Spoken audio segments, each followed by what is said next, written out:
Good evening, everybody. I'm going to call this meeting of the Special Recognitions and Presentations City Council meeting to order, May 27, 2025 at 5:30. If you would please take a moment of silence for our invocation.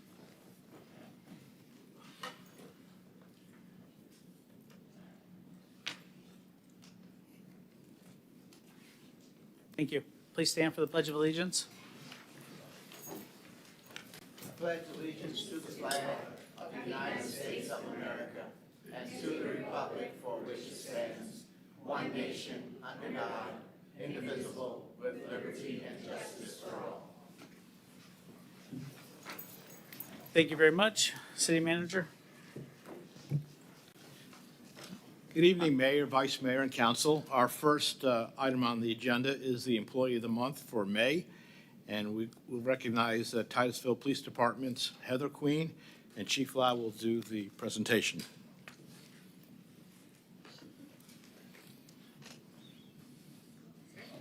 Let me see. I don't know what that was. I thought I was having a stroke for a second. I swear I'm not a ventriloquist. I didn't do it either. The floor is all yours, Chief. So truly, this is an honor and so deserving here. We're going to talk about a lot of things. Our 911 center is a center and a division of our city that is near and dear to my heart, only because I hear from peers how difficult it is to manage and run. I'm not going to throw any city in Brevard under the bus, but there's several that are at 50% personnel right now. We are not only at full strength, we actually have one for a pending retirement. So we're actually one heavy. In addition, sometimes there's a run by the Sheriff's Department to want to do a consolidated dispatch center. That would be tragic for us, not just because of the service that our amazing 911 telecommunicators give to not just our firefighters and the police officers, but to the 50,000 residents and visitors. In addition, part of what Heather is being recognized for, and I very rarely read, but there's so much, I don't want to miss anything. So on top of doing the 911 dispatching duties and dispatching for our fire department, Heather also manages our blanket trespass warnings and our regular trespass warnings. So they have to be managed by statute for 2 years and some of them for 1 year. So Heather will go through them. Normally our record section or another area of the police department would manage that. But so if we consolidated dispatch, we would have to get other FTEs throughout the police department because they're doing double, triple, and sometimes quadruple duty. In addition, Heather oversees our pager system, our 911 Prepared Live. A couple months ago, we had the family that got lost in Fox Lake, and we now have the ability to pipe into their cell phone and see real time. And our dispatch center was able to walk them out of the woods because it was starting to get dark. But that whole system, our rapid SOS system, radio functions, and the hookup with the Brevard County Clerk's office, these are daily functions. So it's not just picking up the phone and dispatching a police officer or a firefighter. And then this one's probably the neatest thing.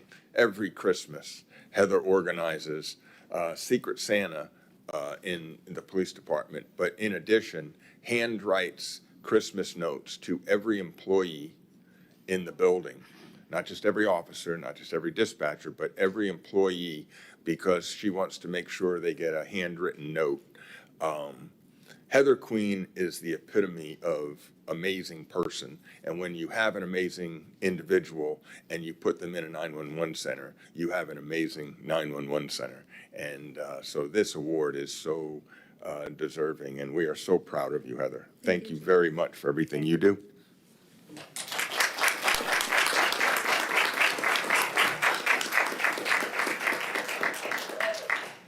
I just want to say I'm nothing without the people that support me. And my squad is amazing and I love them to death. So thank you guys. Thank you. That's what they're gonna make us. Sorry, which way? Sorry, we gotta go this way. Chief.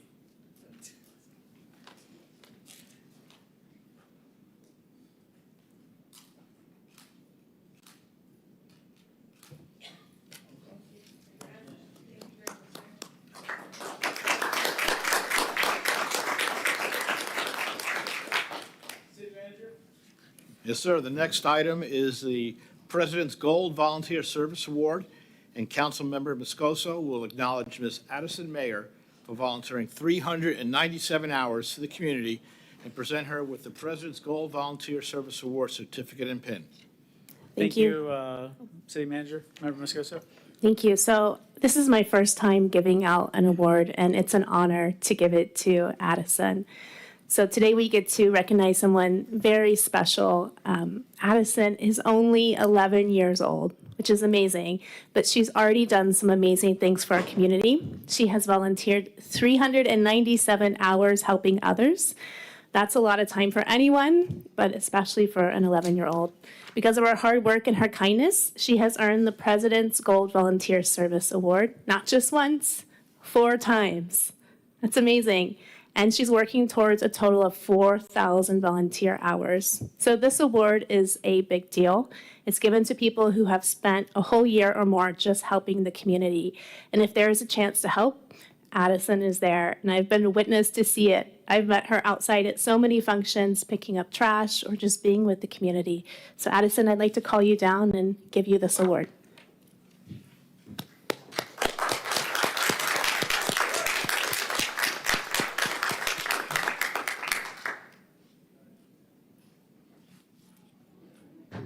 I asked her to share a little bit of what she did to get the 397 hours. Let her come up to the mic. Probably a good idea. Okay. How do I do this? Do I? Stand in the front. Stand behind the mic. I shop and deliver food from Second Harvest Food Bank, and I deliver it to. Oh. and I deliver it to Emma Jewell, which is a charter school. I help the Little Black Book Drive collect and give out books at events, and I work with Fight for Zero to pick up trash along the Indian River Lagoon, and I adopted my own area in the Merritt Island Refuge. I also work at the Kids Zone at Space Coast Pride every year. Thank you.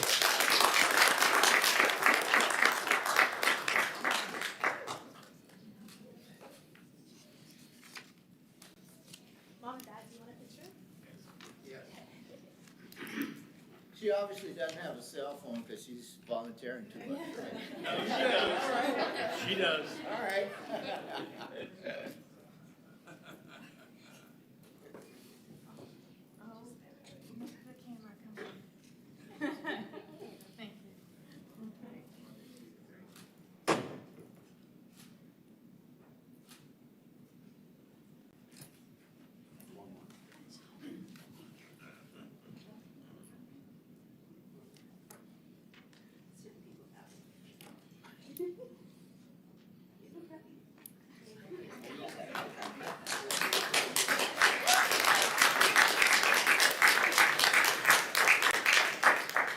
Thank you very much, City Manager. Yes, sir. The next item is a proclamation for the Historic Preservation Month, and the mayor will present a proclamation to the Historic Prevention Board proclaiming the month of May 2025 as Historic Prevention Month. Official proclamation from the city of Titusville, Florida. Whereas during the month of May 2025, the residents and visitors of Titusville, Florida, come together to celebrate the importance of preserving historic resources and recognizing their value to the local community. And whereas Preservation Month originated as National Preservation Week in 1973 and was expanded by the National Trust for Historic Preservation in 2005 to encompass the entire month of May. creating a greater opportunity to honor the rich and diverse heritage found throughout our nation's cities and states. And whereas historic preservation serves as a powerful tool for managing growth, revitalizing neighborhoods, fostering civic pride, and maintaining the unique character of communities, all while enhancing quality of life. And whereas preserving historic neighborhoods and architectural landmarks has proven beneficial for the city of Titusville by offering financial incentives, boosting the local economy, attracting tourism, and generating interest in the city's cultural and architectural heritage. And whereas across the country, local preservation organizations, state historical societies, and civic and business groups commemorate Preservation Month through events that celebrate historic sites, promote heritage tourism, and highlight the social and economic value of preservation. And whereas the theme of the Titusville Historic Preservation Board's annual Historic Preservation Workshop on May 22nd, 2025 was Joinerville and Beyond, memorializing and celebrating Titusville's African American history, highlighting efforts to promote local historic designations within the city. And now, therefore, I, Andrew Connors, by the authority vested in me as mayor of the city of Titusville, Florida, do hereby proclaim the month of May as Historic Preservation Month in the city of Titusville, Florida, and urge citizens, businesses, and organizations to join me in this special observance. Signed, Andrew Connors, Mayor. Thank you, Mr. Abate. Now, the question I have is, who am I giving this to? Like, who, Ms. Tony, are you the only one from the Historic Preservation Board here tonight? Just you? All right. Council, you want to join me?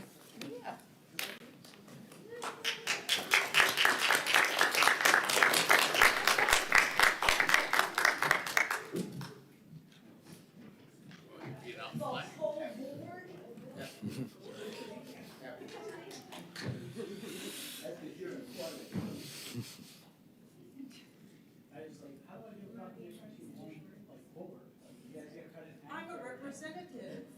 One, two, three.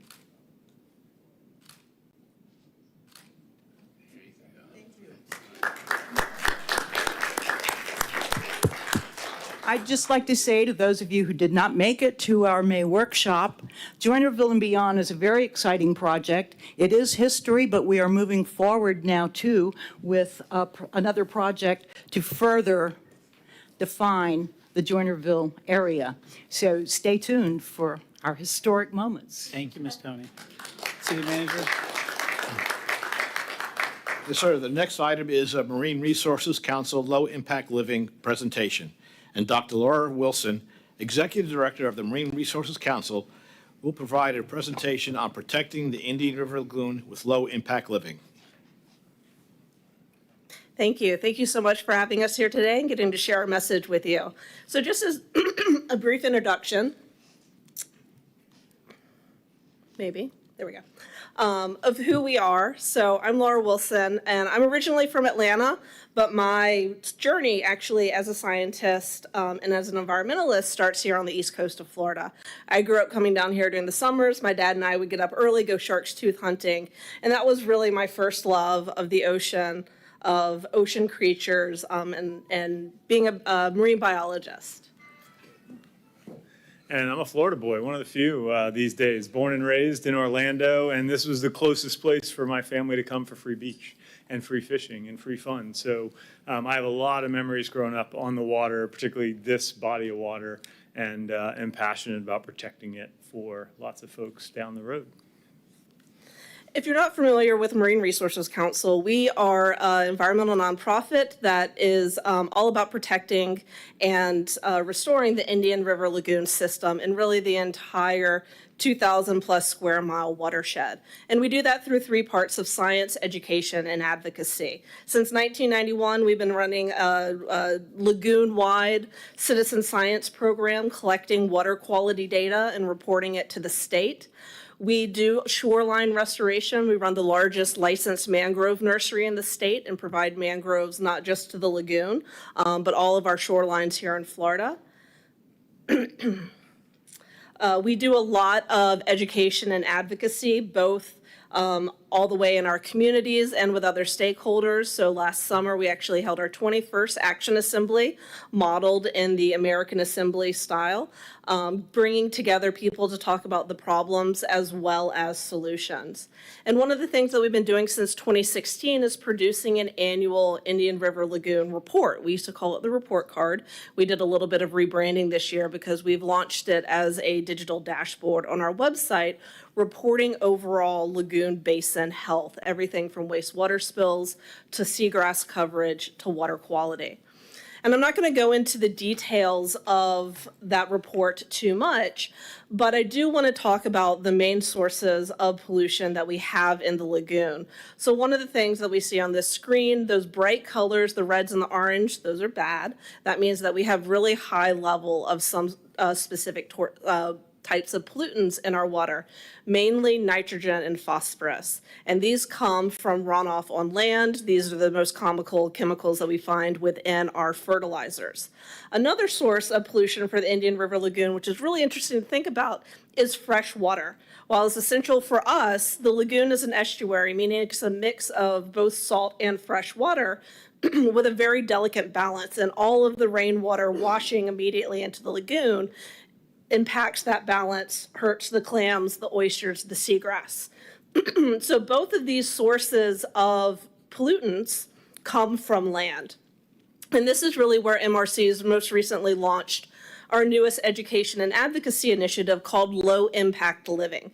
So it plays on low impact development, the responsible site development of keeping rainwater where it falls, but then really stretches it so it's not just an industry problem, it's not just a municipal problem, but really helps everybody find their vision in themselves as part of the solution, from a kid, a family, all the way up to elected officials. Within low impact living, we have 4 different pillars that we look at. Maybe. There we go. With educating, empowering, advocating, and demonstrating. Educating in the first one, this is really straightforward. This is the same messaging that we've been doing for decades, all of the governmental and nonprofit agencies, of how to beneficially use land, take care of our gardens, take care of our stormwater, fertilizer-free summers, things like that. One of the things that came out of our last Action Assembly was discussions of how do we reach the people that we're not reaching, which is a really hard question to answer. So we're taking a multi-pronged approach and really trying to push forward things like social media and multimedia approach, from short videos to infographics to get images and messages across. And something else that's been really, really positively received by members of the public have been our low impact living checklists.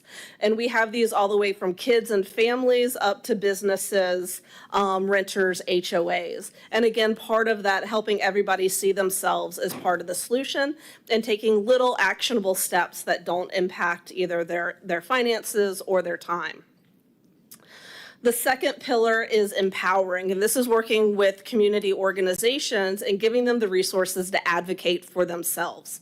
A big place where this has really taken off is working with HOAs and condo associations. So everything from educating them on types of shorelines, the pros and the cons and the costs of a seawall versus a living shoreline and everything in between, talking about retention ponds and the benefits of putting in a buffer zone to reduce the amount of nitrogens and phosphates that end up in their stormwater ponds, with the goal of eventually creating kind of an LID or green stormwater template for HOAs to use across the region. We have a couple of great partners who have taken up work on this with us.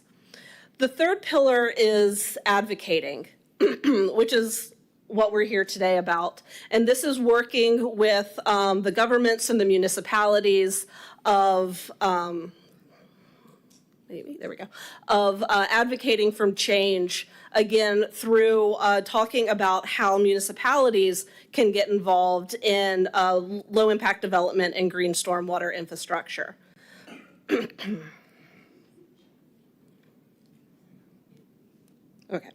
there we go. And this is where Chris is going to take over.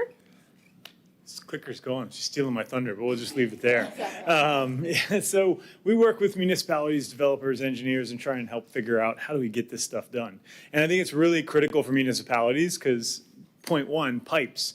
They've probably been in the ground for a long, long time, and they were built to service a certain size, number of people, impervious area. What's happening? Growth.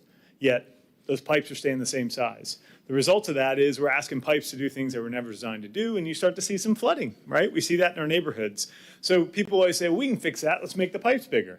Great idea, except I used to play in these things as a kid, and now they look like this when the clicker comes. Essentially, these outfalls are buried underwater now, and the computer's a little slow. Here we go. And so the water doesn't have anywhere to go. So I don't care how big you make those pipes. If the water can't get out, that's not solving any problems. And so green stormwater infrastructure essentially says, let's capture water where it lands, hang on to it, and let's keep it out of the pipes, right? And that does some great stuff for you as municipalities. Number one, it's going to help mitigate flash flooding. It's going to make your pipes work better because you're not putting as much water in them. It's going to keep those nutrients out of the lagoon. If the nutrients never get into the pipes, they're never going to go into the lagoon. It reduces pressure on you to clean other people's runoff. When developers do this, that water that's on their site's not coming into your public system. Now it's not your problem anymore, which is great when development does that. Adds tax revenue. Let's talk money. You don't get paid a lot of money for big ponds, but if we can make that pond go away and give more builders more developable land, more tax revenue. And ultimately, I think it enhances urban corridors. And I'll show you an example of that. But when you think about where flooding happened, why is flooding happening? Rainfall. 80% of rainfall events in the state are less than 1 inch. 90% are less than 1.5 inches. And what that means is if green infrastructure captures that first bit of rain and keeps it out of the pipes, we keep the dirtiest water out of the lagoon, and we make your system work better with an average rainfall. Old historic neighborhoods, kind of hard to see here, but think about some of these areas in your community. No drains for huge areas. So it takes that water a long time to get to those 2 little stormwater drains. Green infrastructure adds a whole bunch of ways to get water off these streets without having to dig up streets. This is a really cool project in Cocoa Beach. They implemented all kinds of neat green infrastructure assets, but the coolest thing about this project, I think, is they really made the city a more fun place to be. There's tons of different activities that happen now in this main corridor of Cocoa Beach, and what you can't see underground is a massive storage tank that holds water before it discharges into pipes.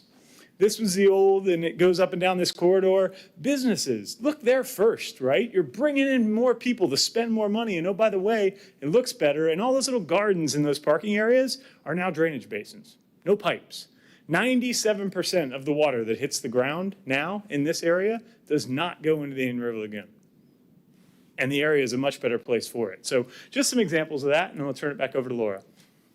One of the places that we'd like to showcase these success stories, these project stories, is through our annual Low Impact Development Conference that we hold in the fall. We'll be holding it this fall at the end of October down in Rockledge. And it's a great place. We bring together municipalities, government agencies, developers, and engineers.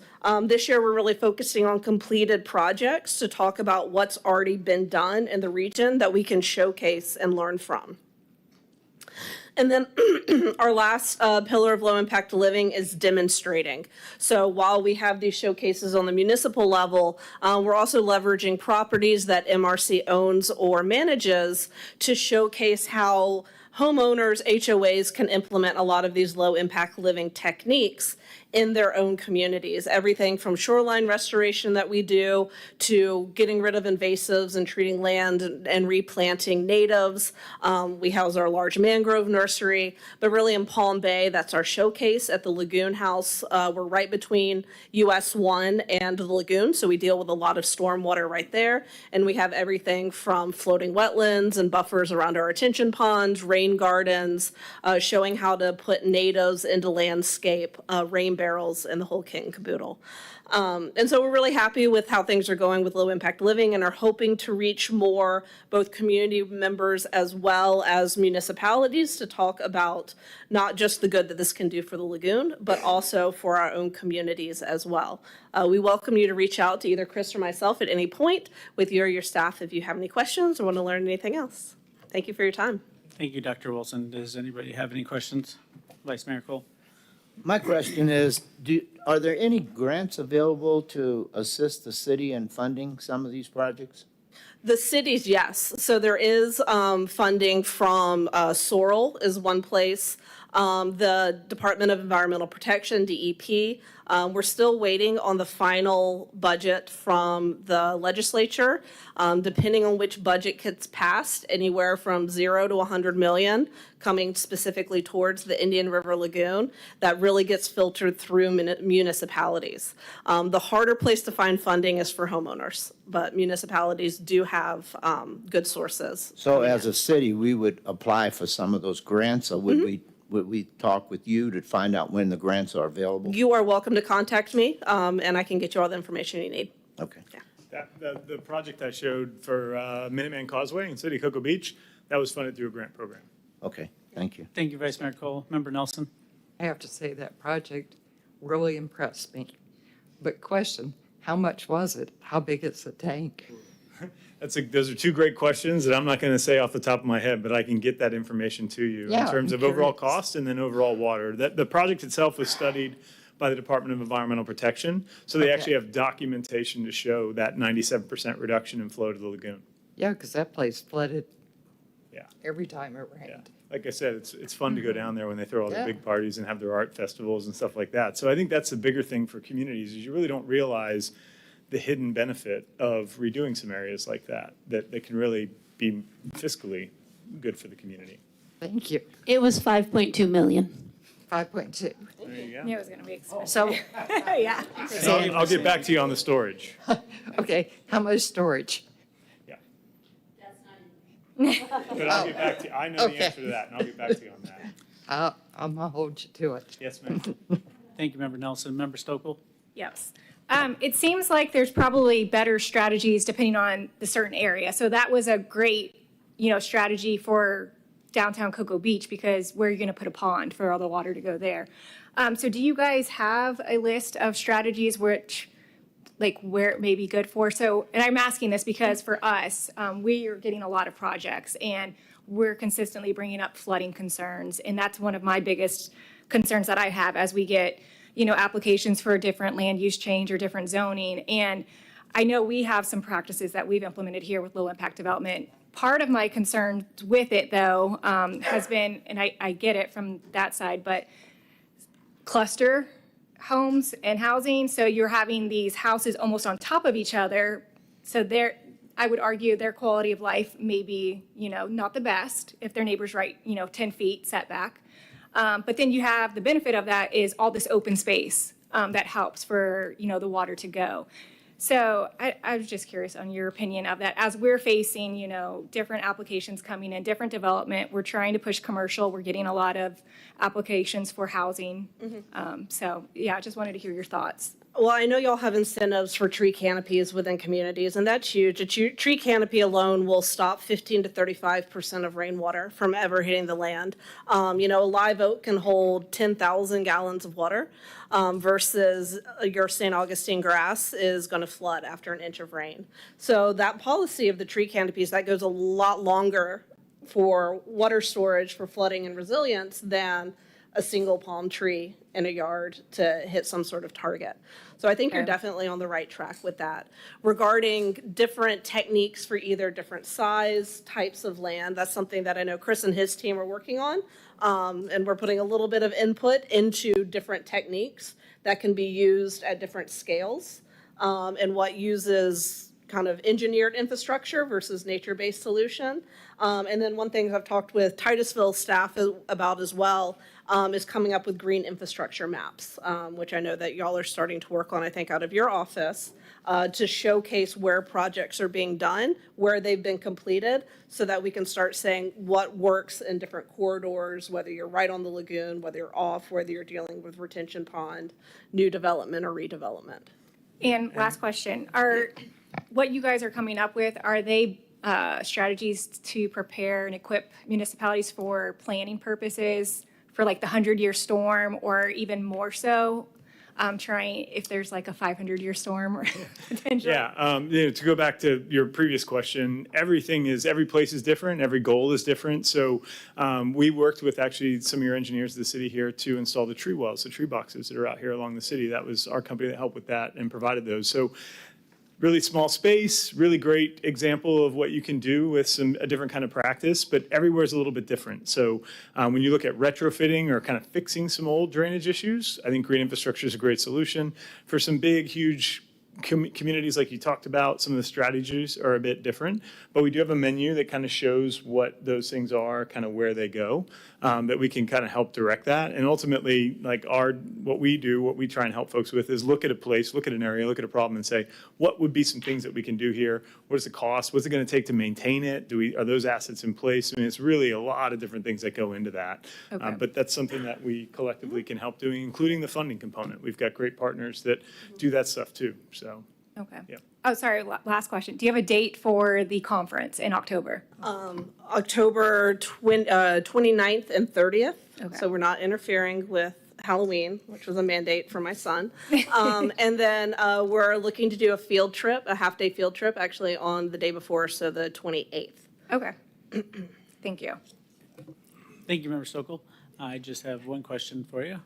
Who has the highest adoption rate of low-impact development in Brevard County? Y'all? Thank you. I just knew the answer already, so thank you very much. Member Nelson? So can I ask another trick question? So how is our seagrass doing? So how's the seagrass doing? It depends on where you look. The biggest growth that we saw in seagrass coverage in 2024 was in the southern part of Mosquito Lagoon. That seagrass is still there. The problems are the northern part of the Mosquito Lagoon and the northern part of Indian River Lagoon, so here, is dealing with algae. And so there's some algae blooms and fish kills going on already. But the southern Mosquito Lagoon, that's shallow enough that the water's still clear enough that seagrass is stable. And seagrass seems to actually be doing better in the southern part of the lagoon. So I've seen it in the central lagoon, so around like the Palm Bay, Melbourne, for the first time in a while. And then we're starting to see actually a lot more in the southern lagoon, so around like where St. Lucie Inlet comes in.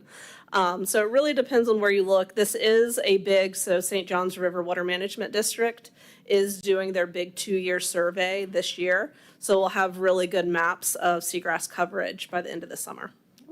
Great, thank you. Thank you all very much. Thank you, guys. City Manager?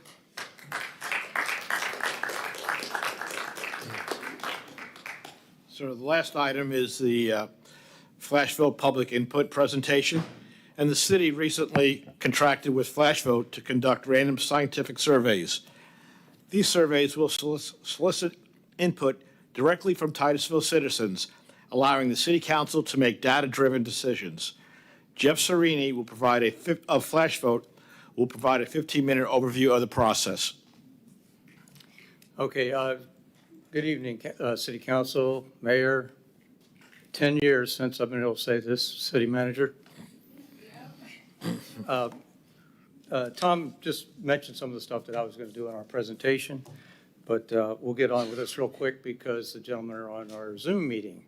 Last time we did a survey, we had to fly the guy in. Times have changed. They're zooming in. So as you know, we contracted with FlashVote, and recently I've been working with Jeff Serene, and we developed a actual survey. We were going to put a sample survey in here, but Public Works, or Kevin Cook, had some questions about amenities to put into a park. So we structured it just as if we're putting this particular survey out, which can be done if we want to. Not if I want to, but if you guys do. It was included in this packet and your 6:30 packet. And just a little background real quick. These guys are waiting to speak to you. 1999, the then city manager had me do a survey. They didn't have a budget to do one. So I had to do it myself and figure it all out. And it wasn't too bad, but of course it was non-scientific, and that's what you need in a survey.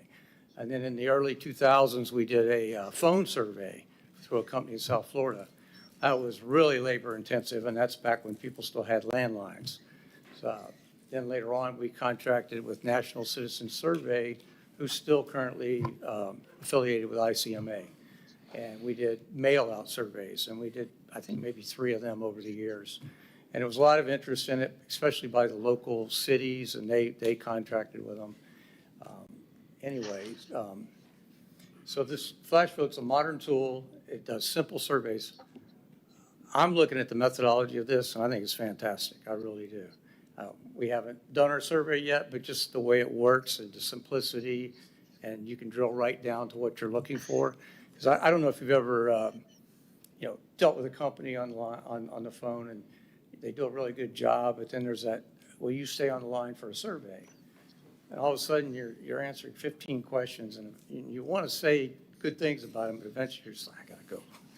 And this avoids that. It's a great tool. We're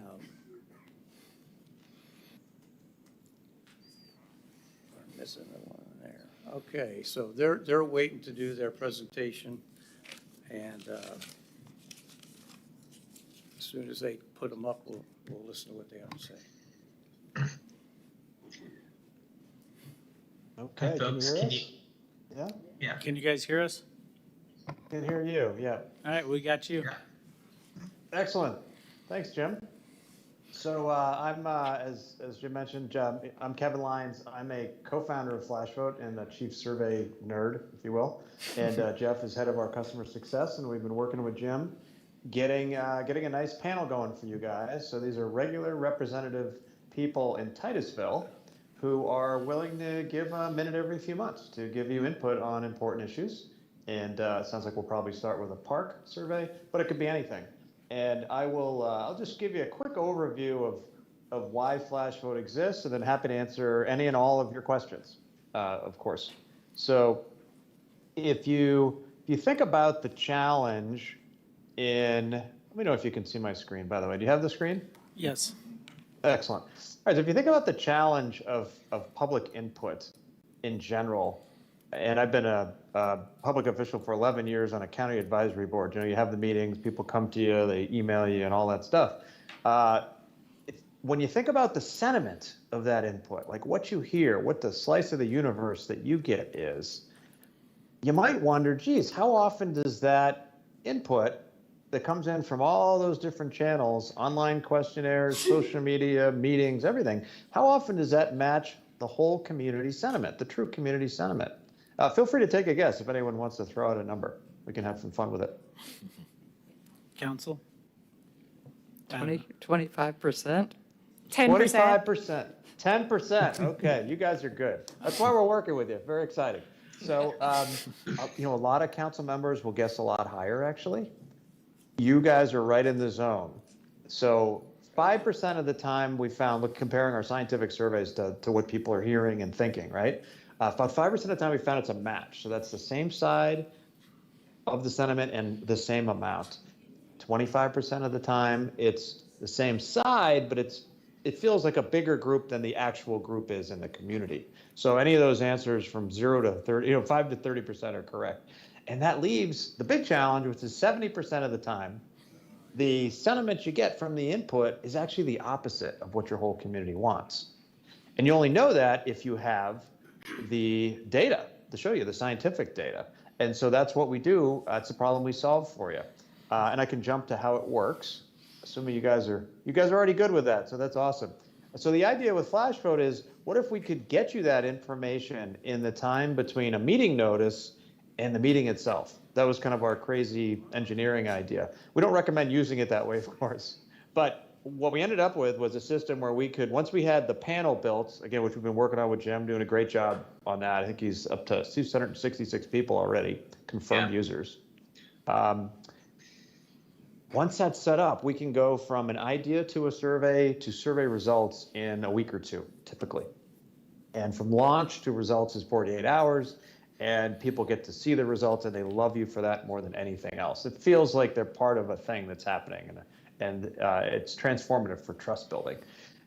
So I mentioned the approach is we do some random sample surveys occasionally, but the bulk and the better data is actually from a local survey panel. So we get regular people, invite them to join, and it's really hard when you think about, hey, how am I going to get people to take surveys? Wait, even worse, how are we going to get people to just sign up to take surveys?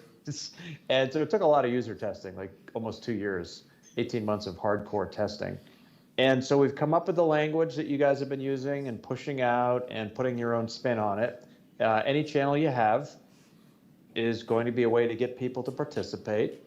We will also be doing some SMS messages, some random selection of people in Titusville and sending them invitations as well to adjust the panel, balance it a little better, stuff like that. And when we sign up, we capture demographics. So we get some basic demographics, we get an address, and with that information, we don't have to ask any of those questions in any surveys, which is, as Jim was saying earlier, the key to making the surveys short, which is the key to getting a really high response rate when people receive the surveys. So that's the nuts and bolts of the mechanics. Probably the most important thing is that we work with you to design, tailor, really dial in the questions so that they're really high quality, tailored to what residents know, not asking about things they don't know, making them really readable, unbiased, concise, complete, like all these 23 points of quality control that make the questions really easy to read, take, and respond to accurately. So we don't use words like xeriscaping, which I had to look up the first time I heard it. So at the end of the day, you're thinking about trade-offs. You want more of this and less of this, or more of this other thing and less of this other thing. And when you think about getting that inside of people's heads, you have aggregated across the whole community a great picture of how to serve the community really well, make everyone as happy as possible, and just have the confidence that you're making the right decisions. Once the survey is set up, we handle everything else. So we collect all the data. People can participate by email, by text. We have phone call people. I know we've already signed people up who want to be phone-only users in Titusville. And that's it. You get the data. Just to give you a little bit on the scientific panel approach, we actually pioneered that almost 12 years ago now, with a very, in a community of 10,000 people. So how do you get a large number of hundreds of people in a small community? Since then, national firms have switched to that. And to give you one example, Pew Research, within 4 years, it switched most of their national research and their national polling to a panel, because it's just a higher response rate and a better sample of people in general. And now we've grown to 35 states, including Florida. Lots of great surveys already happening in Florida, and we're excited for yours. In a nutshell, if you think about this new tool you have, this new superpower you have to know what the community wants, like as I mentioned, we can go from request to a survey in 1 to 2 weeks. Longer is fine too, if you want to plan ahead. Do one every month or two, that's great. We're here for the expert survey design, the drafting, the editing, the quality control, really to make sure we can dial in and get exactly the data that's going to be most helpful for your decision making. It's only 48 hours from the time we schedule the launch to the time that the survey's done, and we've gotten a really high percentage of people to participate. Think 40 to 70% typically in that window. And at the end of the day, each survey is designed looking forward to the data you're going to need, so when it comes in, you have the actionable data and defensible data for the decisions that you might have to make that might feel controversial. So we try to eliminate that too. I'll pause there for questions, and I can show you even examples if that would be helpful. So back to you. Thank you very much, sir. When they said this was going to be by Zoom, I was just like, how's that going to work? I would say that worked pretty darn well. So thank you. Oh, great. Thank you. Council, have any questions? Member Stokel? Yes, and I think you're going to cover some examples, but I was wondering if after the meeting, if you would be able to email over some examples of some good surveys that you've seen have success in other municipalities to give us some ideas as we're starting this process. I would appreciate that. Of course, yeah, and I'll let Jeff say a few words about that. That's something we really love helping you with. Yep. Great, yeah. Jim, if you can hear, if you could just send over those email addresses, we'll send over a few different styles of surveys that we do. We have some surveys that are more designed just for general information, not necessarily a hot topic in mind. And then we also have department specific, so think senior center, parks, budgeting, those type of surveys. And then we also do some hot topic surveys. So when Kevin was talking about those trade-offs or hard decisions, really building a survey, around giving you some data to help with decision making, from a representative sample of the community. So I'll send over 3 buckets of samples for you. Thank you, sir. Member Nelson? I have a question. I did surveys when I was in college years ago. But it was always, how do you make sure it's random? I mean, it's like people talk to all of us all the time, but we end up with the same people talking to us. And nothing against them, but how do I know what the people who aren't talking to us want? So how do we make sure this is random? Yeah, it's a great question. So, in the old days, there was a really great way to make sure it was random, which was you actually like randomly dialed phone numbers. Right. In the old days, say 20, 25 years ago. And back then you could do that and 60% of people, 60, might answer. And so you're getting a good sample of responses from within your perfectly random sample, which, as you obviously recall then, that's kind of the ideal best model for getting a sample of people that look like the people not taking the survey. That's the key. Right. So you want the people taking the survey to look as close as possible, just like the people not taking the survey. And so what's changed since then is if you had to guess, the response rate on random digit dial, well, it's going to be a lot lower than 60%. In fact, think of it as like 1% essentially. And so now I may have a perfectly random selection of phone numbers or people, but if only 1% of them are responding, there's a big opportunity for those people to, hey, do you have 5 minutes to take the recycling survey? No, boom, right? Or, oh, heck yeah, I got a lot to say about that, right? So now you've introduced that self-selection problem where the people taking the survey are looking different from the people hanging up and not taking the survey, as well as the people not getting the phone call. So the trick is to do the sampling without any bait, without any topic. You don't want to really attract people based on specific topics. You want to attract people based on like a basic level of very simple 1 minute of community spirit. And so by doing that and then looking at other variables like demographics, we can see what we have. And because we're actually doing decision support for you and not just like a political poll where we're trying to do all these fudge factors and come up with one number that's going to predict one number, we actually show you the subset categories. So we'll show you men and women separately or different parts of town so you can see are there differences, which is really cool. So instead of kind of averaging stuff away to make a random looking sample, we actually show you those subsamples that can be really interesting to see if you're equitably serving, different parts of town, different groups and so on with stuff. So long answer, but hopefully that's helpful. So when you first go in, is this basically people just responding to you? So when we're building the panel, we're basically doing outreach, kind of the broad outreach. So this is kind of like, hey, everyone has a chance to participate. Yeah. And then we follow that up where we have a database of everyone that lives in Titusville, a political database. And then we randomly select people from that to invite them also. Okay. So it's a combination of efforts to get to the best sample we can get. And of course, no sample's perfect, but that's the approach that works the best today. I read your questions, and I do have one suggestion for the questions, and that was basically how many times are people going to this particular park that we're talking about? Because to me, I was sort of like, if I have this survey and I check, but I'm never going to use the park, I'm never going to go to the park, I'm not sure that their answers are quite as valid as somebody who goes to the park, who plans on using the park. Does that make sense?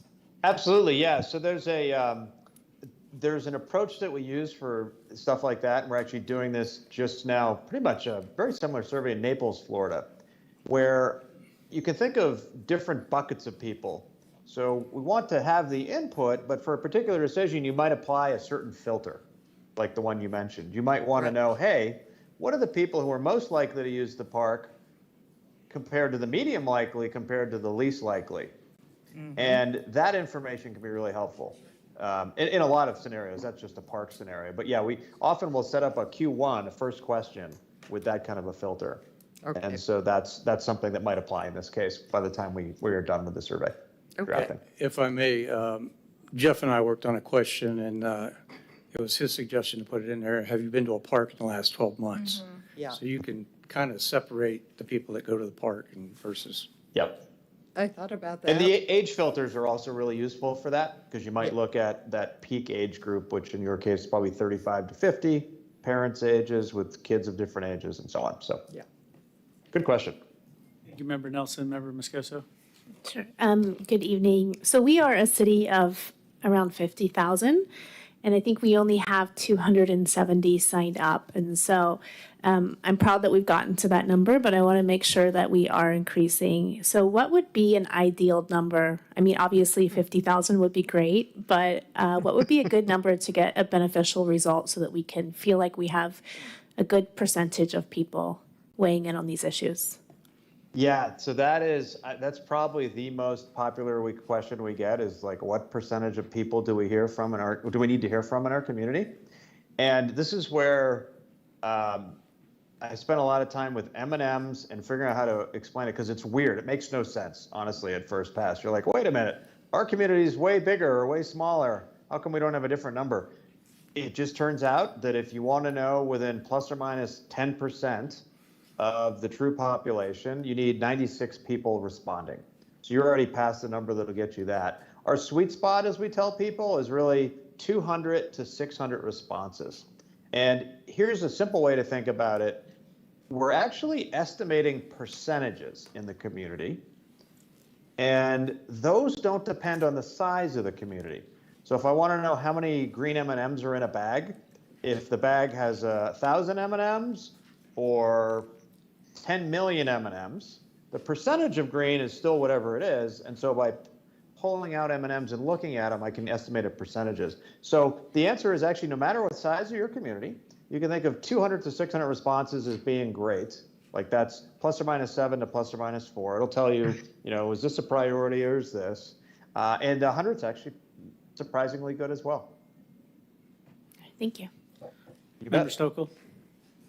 Yes. Okay, and just to clarify a couple things that I think I picked up on. As people are signing up, you're already collecting the demographic questions. So when they get the survey, they don't need to say their name, where they live, their gender, all that stuff. That's already captured. So I think that's going to be a plus for this. I think to Member Nelson's point with the park thing, I was thinking that too, but then I started to think that question 1 kind of indirectly asks them, do you frequently visit parks? And this park is not a park yet, so it's hard to say, yes, I've visited this park. So that was one thing, because you do want to keep the surveys short if we want to get respondents. And then lastly, I think to the randomization, I do think that's difficult to do, but I believe we're putting this out in the water bill as well. So I think as a city, there are things that we can do to make sure we're not just hand selecting and telling our friends about it and making sure we're getting this group over here and spreading it only for social media users, but really trying to do our best to truly capture as many citizens as we can. Will it be perfect? No, but I feel like just thinking about the things that we've done in the past, I'm really excited about this, just to have a larger sample size to really kind of see the pulse of what our citizens are thinking. And as we're facing things, I really appreciate the turnaround time. So as something might come up, we can say, hey, this might be a good opportunity. Let's go ahead and push out a survey. And it seems relatively quick from what I'm hearing. So just wanted to clarify a few of those things.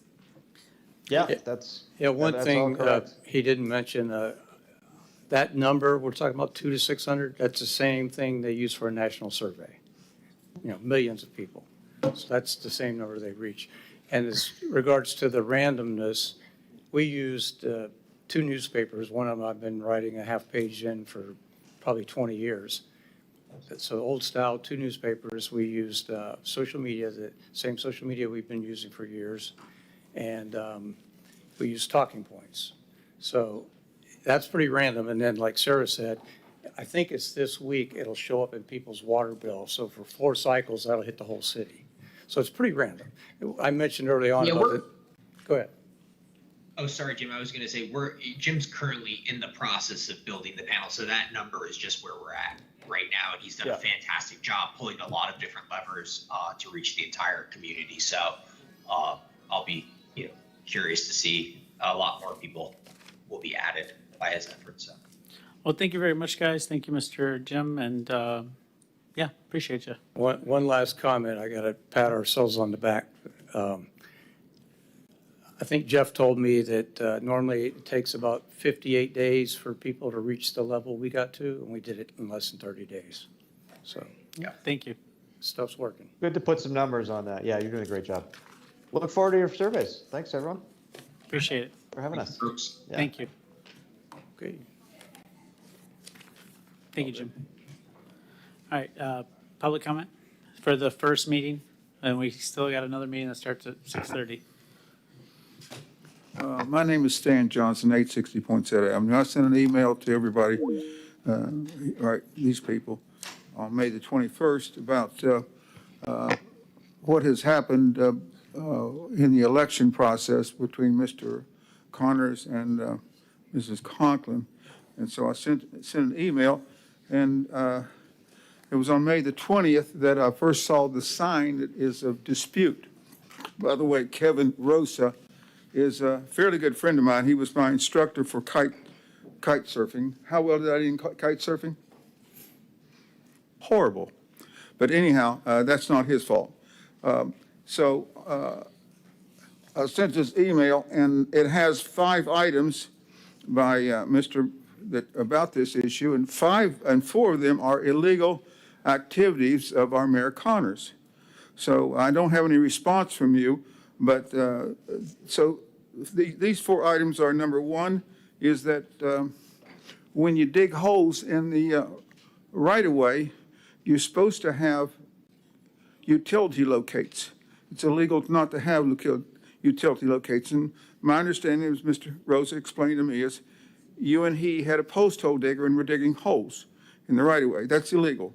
Number two is that I'm not sure about this one, I bet me wrong, but you put sign on the public library property. That may be okay. I could be wrong on that. Number 3 is the sign, which the first time I saw it was May the 20th. Somebody showed it to me. That it shows the ownership is not very legible and too small of a print for being legal. So that was illegal. And number 4 is that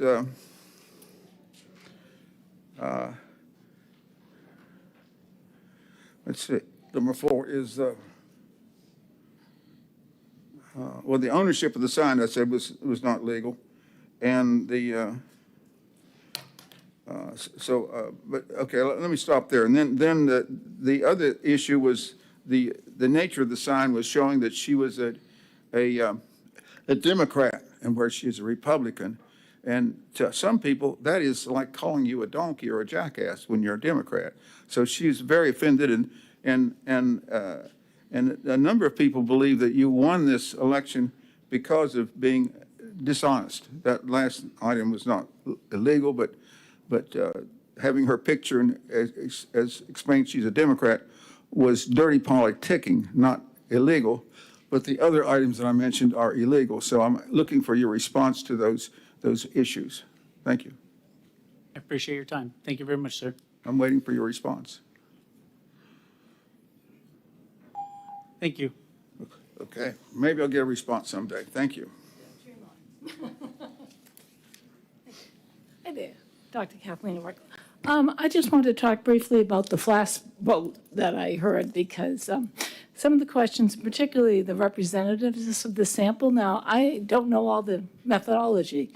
I don't really care how good the questions are right now. The real key thing is people just volunteering to sign up for this because that's a very serious bias called volunteer bias. It even has its own name. And I was just thinking, boy, I've got a group of people here that have a lot of opinions about what we do. Maybe we should all just sign up and then we can direct the survey. So I'm a little concerned about the way that people are being collected. When we did our survey on housing here, we used the email addresses. It was not perfect, but we also had no money. We used the email addresses, and we sent an email to everybody for whom they were on the voter registration list, and we had an email address, and we contacted people repeatedly to try to get the opinions of the people. We ended up with a 13% response rate, which is phenomenally good for an internet survey.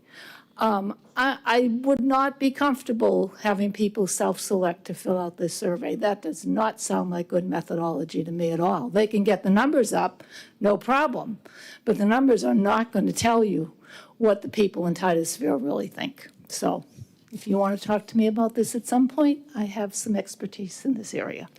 Thank you.